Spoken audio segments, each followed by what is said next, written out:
नमस्कार, बहुत स्वागत है आपका सुबह की बड़ी खबरों के साथ। मैं हूं रीनू और सबसे पहले बात करेंगे एक अहम खबर, जहां पूर्व केंद्रीय मंत्री जसवंत सिंह का निधन हो गया है। प्रधानमंत्री मोदी ने निधन पर दुख व्यक्त किया। जसवंत सिंह ने पूरी मेहनत से देश सेवा की। पीएम ने कहा, सैनिक राजनेता के रूप में देश सेवा की।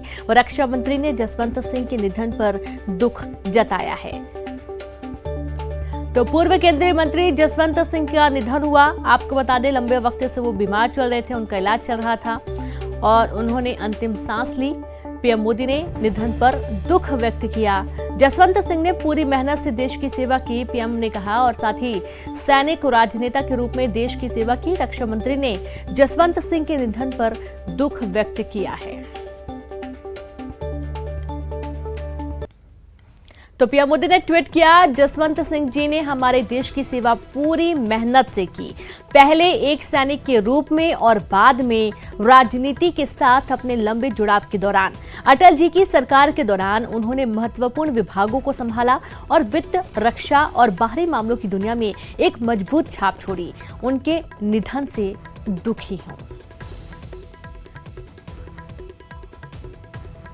तो वहीं रक्षा मंत्री राजनाथ सिंह ने भी ट्वीट किया है। उन्होंने ट्वीट करते हुए लिखा, श्री जसवंत सिंह जी को उनकी बौद्धिक क्षमताओं और देश की सेवा में तारकीय रिकॉर्ड के लिए याद किया जाएगा। उन्होंने राजस्थान में भाजपा को मजबूत करने में भी महत्वपूर्ण भूमिका निभाई और इस दुख की घड़ी में उनके परिवार और समर्थकों के प्रति संवेदना।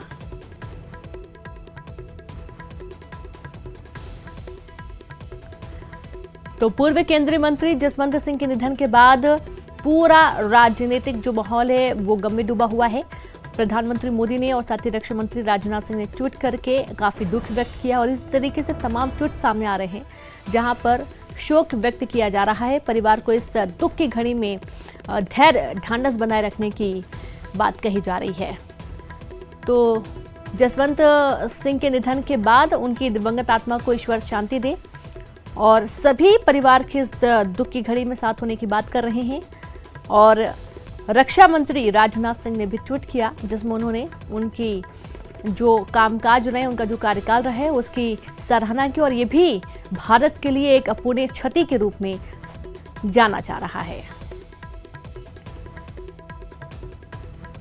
तो काफी वक्त से बीमार थे और आपको बता दें कि केंद्र से लेकर जो स्टेट की राजनीति होती है, जैसे कि राजस्थान में उन्होंने बीजेपी को मजबूत करने के लिए महत्वपूर्ण योगदान दिया था। प्रत्येक व्यक्ति से जुड़ाव, प्रत्येक जो राजनीतिक पार्टियां हैं, सभी में जसवंत सिंह का एक अलग ही स्वरूप निकल कर आया हुआ था। सभी लोग उन्हें पसंद करते थे, फैक्ट्स पर वो बातें किया करते थे, बिना फैक्ट्स के वो बातें करते ही नहीं थे। और सबसे खास बात यह है कि जब भी कोई जरूरी सलाह लेनी होती थी, अटल बिहारी वाजपेयी की सरकार में भी उन्होंने कई महत्वपूर्ण पद संभाले हैं और उनकी बौद्धिक क्षमताओं का सरकार ने इस्तेमाल किया और काफी उससे सकारात्मक परिणाम भी सामने आए थे। पूर्व केंद्रीय मंत्री जसवंत सिंह का निधन और निधन के चलते सभी शोक में डूबे हुए हैं। राजनीतिक गलियारों में शोक की लहर है और इस दौरान देखा गया है प्रधानमंत्री मोदी ने निधन पर दुख व्यक्त किया, साथ ही रक्षा मंत्री राजनाथ सिंह ने भी दुख व्यक्त किया है। तो राजनीति की एक अपूर्णीय क्षति कहा जा रहा है।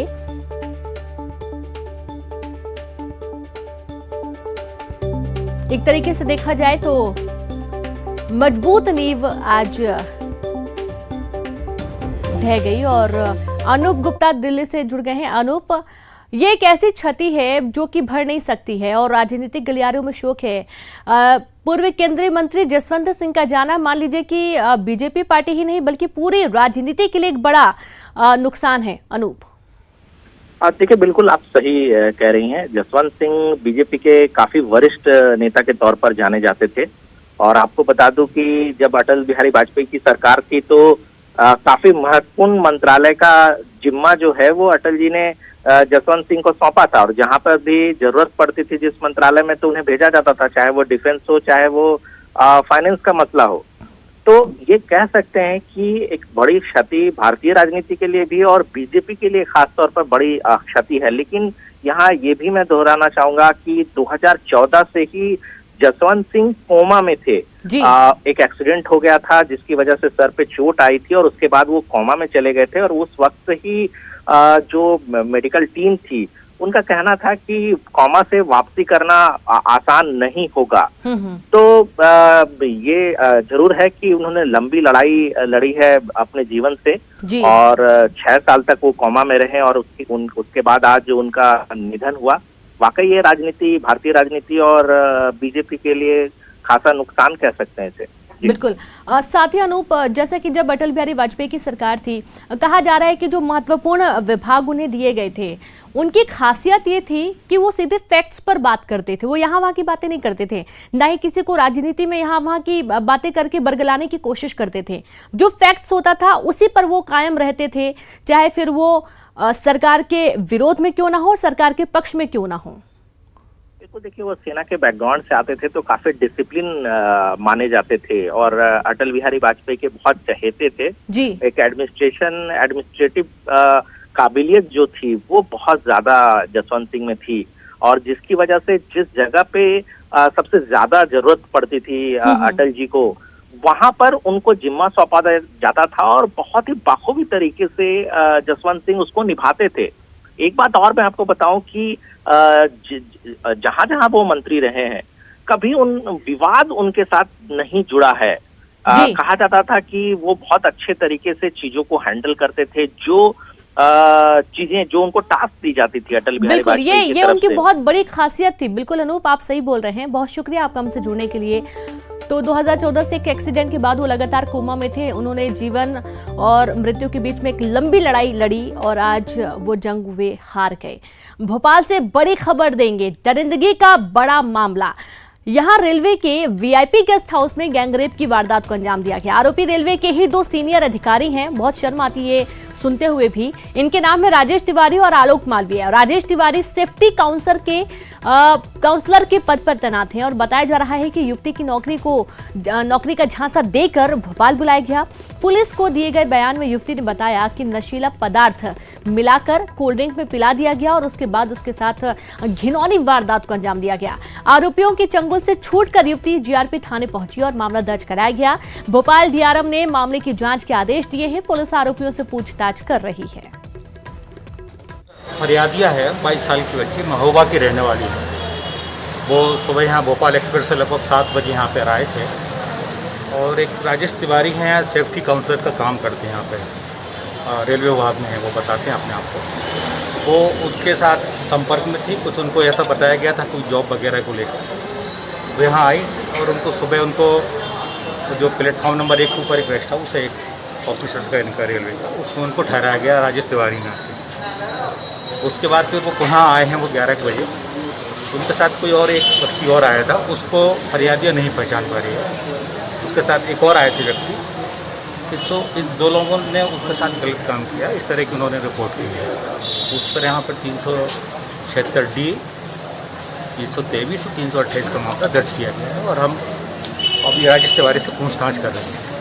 सर, दोनों आरोपी को क्या, दूसरा जो आरोपी उसको भी दूसरे आरोपी को वो रिकॉग्नाइज नहीं कर पा रही, पहचान नहीं पा रही है, लेकिन हम आलोक तिवारी से भी और आलोक मालवीय से भी बात कर रहे हैं। तो भी आए कोल्ड ड्रिंक में कुछ नशीला पदार्थ मिला, वो ऐसा बता रहे हैं फरियाद। क्या नशे में भी है सर ये? फरियाद नहीं, नशे में अभी तो नहीं है सर। पहले भी जो राजेश तिवारी हैं उनको बर्खास्त कर दिया गया था। अब इससे पहले का मुझे जानकारी नहीं है। राष्ट्रपति के कहने पर वापस उनको बर्खास्त किया गया, वो जानकारी मेरे नहीं।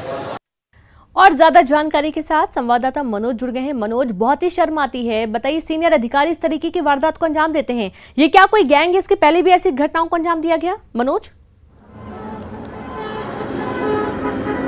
रेनू, बिल्कुल राजेश तिवारी को आरोपी बना लिया गया था। हालांकि अभी जो दूसरा आरोपी था, कल देर रात उसकी भी पहचान हो गई। दोनों आरोपियों की गिरफ्तारी इस गैंगरेप के मामले में की गई है, क्योंकि पहले राजेश तिवारी के बाद जो दूसरा आरोपी था आलोक मालवीय, जो कि रेलवे का अधिकारी था, उसकी पहचान के लिए युवती उस समय मेडिकल के लिए अस्पताल गई हुई थी। यही कारण है कि जब वहाँ के CCTV फुटेज उस गेस्ट हाउस के सामने के तलाशे गए तो ये आरोपी साफ तौर से उस गेस्ट हाउस के अंदर जाते हुए नजर आ रहा है। तो फिलहाल दूसरा आरोपी भी गिरफ्तार कर लिया गया। अब दोनों आरोपियों से कल देर रात तक पूछताछ की गई और आज सुबह भी उनसे लगातार पूछताछ की जा रही है और आज लंच के बाद 2 बजे के बाद उन्हें जो है कोर्ट में, क्योंकि आज सभी जिला कोर्ट की जो तमाम अदालतें हैं उनमें से सिर्फ एक अदालत आज संडे के दिन लगती है, तो आज उस अदालत में आरोपियों को पेश किया जाएगा और संभावना यही है कि उनको रिमांड पर लेके पूछताछ की जाएगी, क्योंकि नौकरी के नाम पे युवती के साथ इस तरीके का कृत्य किया गया है। तो ये आशंका पुलिस को है कि हो सकता है कि आरोपियों ने और कई लोगों को नौकरी का झांसा दिया हो, उनसे पैसे कमाए हो, या फिर दूसरी लड़कियों का भी इसी तरीके से शोषण किया हो। तो ये तमाम बिंदु हैं जिनके बिंदुओं पर जो है पुलिस अधिकारी जांच कर रहे हैं। चलिए बिल्कुल मनोज, और आप लगातार बने रहें। इसी बीच एक और अहम खबर का हम रुख करेंगे, जहां भोपाल से अहम खबर है। भोपाल में जेईई एडवांस एग्जाम शुरू, 2 पालियों में आयोजित हो रही परीक्षा। सुबह 9 से 12 बजे और दोपहर 2:30 से 3 बजे तक परीक्षा, 2:30 बजे से परीक्षा शुरू होगी। 3 एग्जाम सेंटरों पर ये परीक्षा हो रही है। Trinity college, same engineering college, IES public school परीक्षा सेंटर बनाए गए हैं। जेईई एडवांस के साथ ही क्लेट एग्जाम भी चल रहे हैं। क्लेट की परीक्षा दोपहर 3 बजे से शुरू होगी। परीक्षा में कोविड की गाइडलाइंस का पालन किया जा रहा है। क्लास में 50% के स्टूडेंट्स परीक्षा दे रहे हैं और सेंटर के बाहर परिजनों की भीड़, परिजनों को सोशल डिस्टेंसिंग की हिदायत दी गई है। साथ ही सेंटर के बाहर बैरिकेड लगाए गए हैं। शहर के 2 प्राइवेट कॉलेज, एक स्कूल को सेंटर बनाया गया है।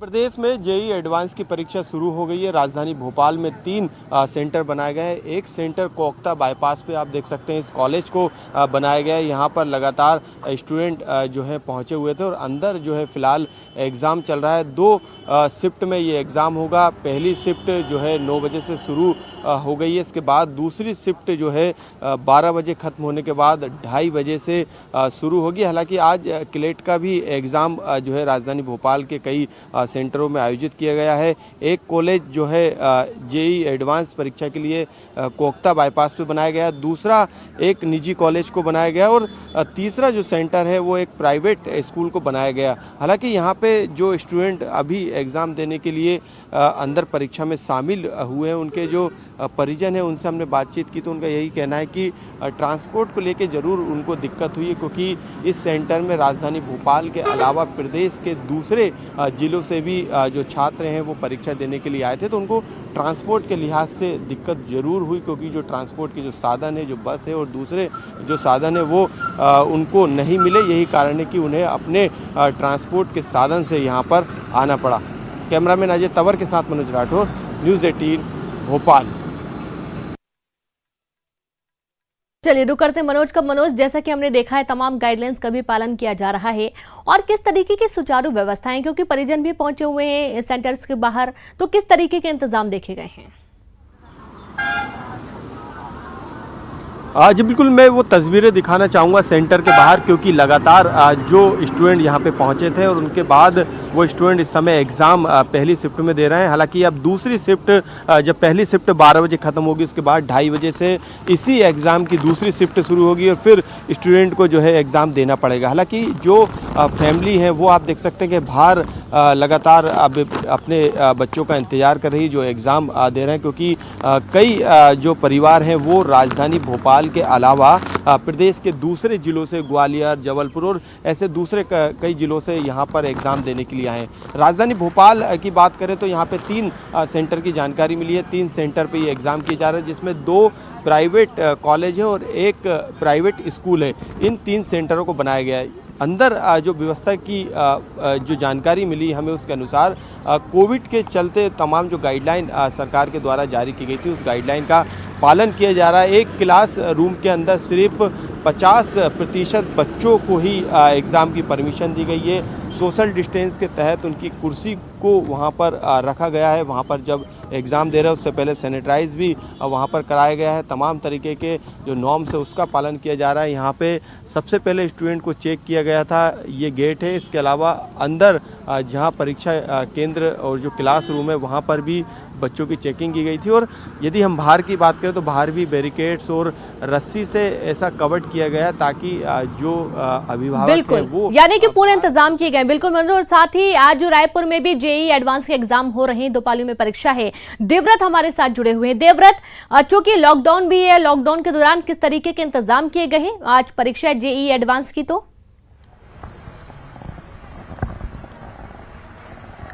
क्योंकि टोटल लॉकडाउन रायपुर में लगा हुआ है और लिहाजा मुख्यमंत्री ने पहले ही सभी जिला कलेक्टरों को ये निर्देश दे दिए थे कि अगर कोई परीक्षार्थी निकलते हैं अपने परिजनों के साथ तो उन्हें ना रोका जाए और उनका जो एडमिट कार्ड है वही उनका पास कहलाएगा। फिलहाल जिस सेंटर के सामने मैं मौजूद हूं वहां सारे बच्चे जो हैं वो परीक्षा देने के लिए परीक्षार्थी चले गए हैं और सबसे बड़ी बात यहां पर यह है कि एग्जाम लॉकडाउन के दौरान हो रहा है, तो ऐसे में पेरेंट्स को क्या कुछ देखना पड़ा ये जानते हैं। कहां से आए हुए हैं आप? मैं उड़ीसा कालाहांडी से आया हूँ। उड़ीसा कालाहांडी यानी कि छत्तीसगढ़ का बॉर्डर है। छत्तीसगढ़ का बॉर्डर है, नाइवर डिस्ट्रिक्ट है। अच्छा, तो फिर यहाँ पर एग्जाम देने के लिए बच्चों को लेकर के कब पहुंचे आप? कल रात को पहुंचे थे। कल रात को पहुंचे, तो रुकने वगैरह की व्यवस्था, क्योंकि रायपुर में तो लॉकडाउन लगा हुआ है। रिश्तेदार के घर में रुक गए और सवेरे से आके यहाँ हैं। तो क्या पहले से पता था कि टोटल लॉकडाउन लगने वाला है? हाँ, पता था। आप कहाँ से? कुरुस से आया हूँ, धमतरी जिला कुरुस से। धमतरी से। तो कितने बजे निकले थे सुबह एग्जाम? अर्ली मॉर्निंग 5 बजे से। 5 बजे से जी। तो फिर अभी कोई दिक्कत हुई कि सड़क पे किसी ने रोकने के लिए बॉर्डर? नहीं, कोई दिक्कत नहीं हुई। तो बिल्कुल जिस तरह से निर्देश यहाँ पर दिए गए थे मुख्यमंत्री द्वारा पहले ही कि परिजनों को, जो परीक्षार्थियों के परिजन हैं उनको, परीक्षार्थियों को किसी भी तरह की दिक्कतें ना हो, तो उसका ध्यान ये अच्छी बात है, यानी कि परीक्षार्थी बिल्कुल सही सलामत टाइम पर अपने सेंटर पहुंच गए हैं। आप दोनों का